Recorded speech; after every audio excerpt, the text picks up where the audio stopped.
The long-awaited Starfield Direct was packed with new gameplay footage and deep dives on many of the different features that gave us a much better idea of what to expect. But one thing does still remain a bit of a mystery. What happened to Earth? And although we don't have an exact answer for this yet, looking through the Starfield Direct footage and previous promotional videos for the game, there does appear to be mounting evidence that Earth isn't doing too well. In today's video, we're compiling all of the clips, dialogue, and a brief look at the map of the Sol system to try to shed some light on Earth's ultimate fate, before theorising over what might have happened. And as a starting point, we're taking a look at the planet that seems to be the new Earth, Jemison in the Alpha Centauri system.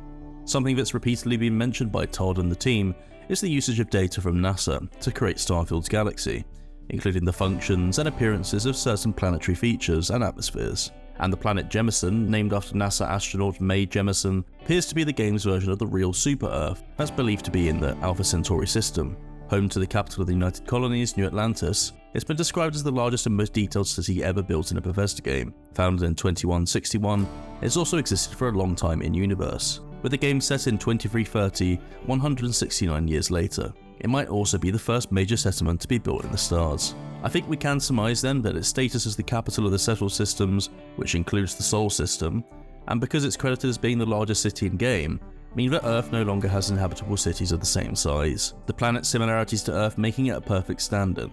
We do know of one existing city in the Sol system though, Cydonia on Mars, which is the largest mining city in the United Colonies, and it's also credited as being one of the older settlements as well that was established. And it's actually during a short clip looking at Mars on the navigation map that we catch a glimpse of Earth. And instead of the normal blue and green world we are used to, Earth is now a dun colour, appearing lifeless and barren. And some other clips from the showcase appear to be shots of what it's like on the surface. This enormous arch looming over a desolate expanse appears to be fracturing, and is almost identical to the Gateway Arch found in St. Louis, Missouri. The world's tallest arch, the Gateway to the West, is a popular tourist destination overlooking the Mississippi River. If this is the same structure, any surrounding water or cityscape is notably missing, replaced by crags and a dried out landscape. Another clip that could be from Earth is this one as well. After touching one of the mysterious artifacts in the trailer, a supercut of clips is shown, including a partially buried launch platform and a ship that never left the ground. Visually, the structure isn't too dissimilar from launch platforms found in the Kennedy Space Center and other NASA installations. And if you zoom in on the bottom, you can just about make out what appears to be a similar logo to NASA's, although it actually reads as NASX, which is emblazoned on the bottom of the launch pad. Visually, the environment matches the shot of the archway, and most of the ships we've seen elsewhere in Starfield don't appear to need launch pads to take off. So, if this is Earth, what happened? Was the exodus from Earth gradual or a mad rush to escape the doomed planet? To try to answer these questions, I think it's time to take stock of callbacks to Earth and its history we can find throughout the footage. In Constellation's HQ on New Atlantis, we can find multiple Easter eggs in the form of portraits and models. We can see the HMS Beagle, the ship that carried Charles Darwin around the world. Behind him, a slightly blurred painting of Portuguese explorer Ferdinand Magellan. Renowned for his navigational skill and tenacity, his expedition completed the first naval circumnavigation of Earth, and although he died before its completion, his legacy lived on. His name applied to two dwarf galaxies, the Magellanic Clouds, and NASA's very own Magellan spacecraft. We can also see a very blurred image of a man in this clip, who I think could be Sir Edmund Hillary, who along with Sherpa mountaineer Tenzing Norgay, became the first confirmed climbers to reach the summit of Mount Everest. In front of the portrait we can see a lunar lander, and in this clip Vasco is actually right next to the Mars rover, perhaps even suggesting there's a link between this and our robot companion. But yeah, Constellation have a lot of items from Earth, which I think suggests that they left prior to any immediate disasters that might have taken place. They are introduced as being the last space explorers, but I also think it's possible they were the first as well, bringing a wealth of human history with them.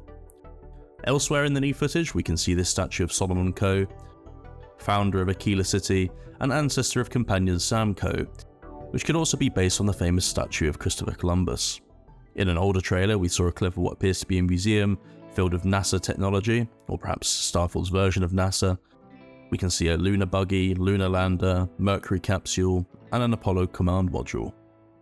Let me know in the comments where you think this museum might be in-game from the little that we've seen, but the location also does seem to be too damaged I think to be Constellation's HQ.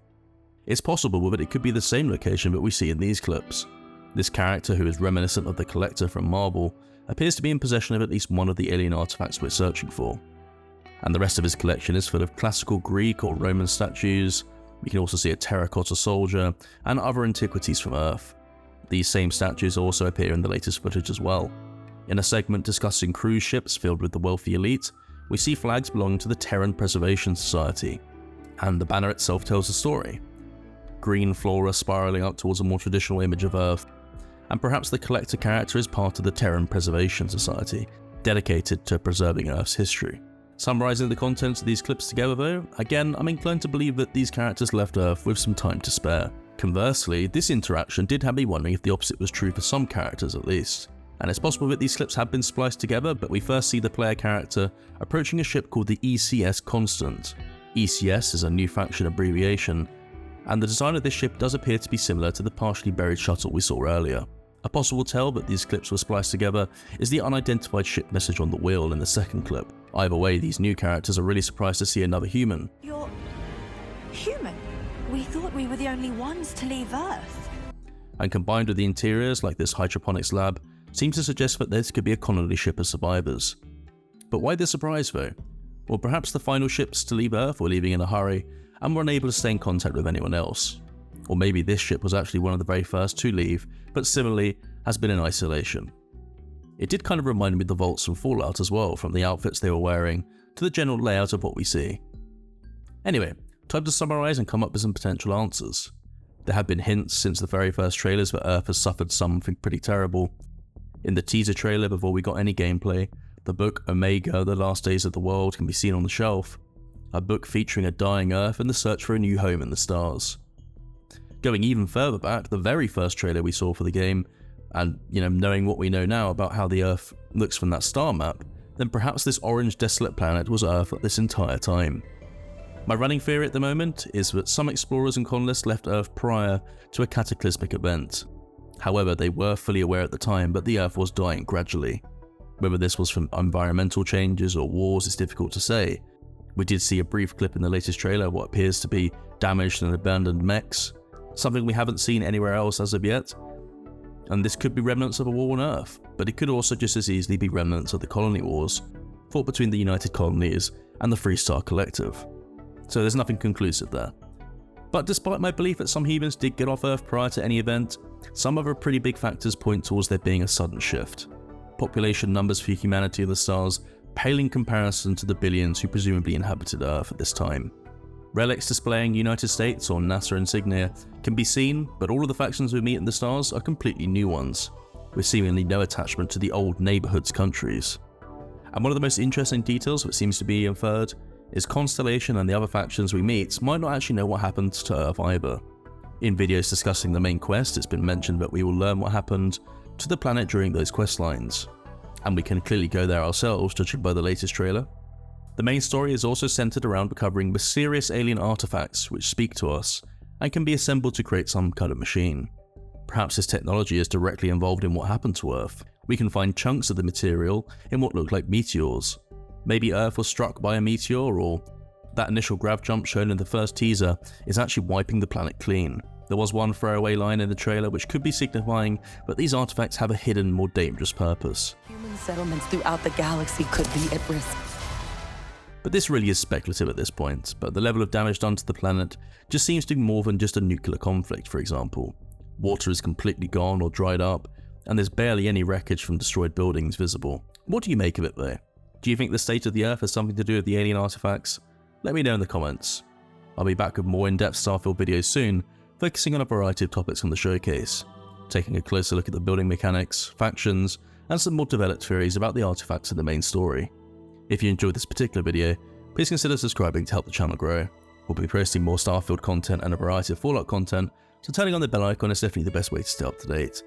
With that said though, I'm off. Thank you for watching, and we'll see you in the next one.